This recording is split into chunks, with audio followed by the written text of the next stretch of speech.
അമ്മ എന്താ പറഞ്ഞു? ശ്യാമില്ലാന്ന് വെച്ച് വരാതിരിക്കരുത്. സ്വന്തം വീട് പോലെ കാണണം.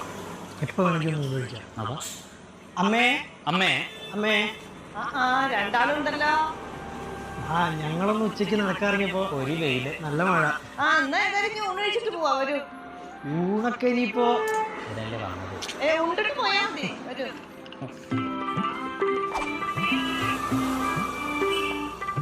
നിങ്ങൾ പറയാതെ വന്നോണ്ട് വിഭവങ്ങളൊക്കെ കുറവാട്ടോ. വിഭവങ്ങൾ കുറഞ്ഞാൽ എന്താ? മുളക് കുറേ കഴിക്കാം. ശ്യാമിന് എപ്പോഴാ വരുന്നുണ്ടാവുക? അവനിപ്പോ 2 വർഷം കഴിഞ്ഞിട്ടാണ്. 2 വർഷം നല്ല എരിവ. മോന് ഇല്ലേ? ഉണ്ട്. ഇല്ലേ? അല്ല ഉണ്ട് ഉണ്ട്. ഉണ്ട്. ഗ്ലാസ് വേണോ?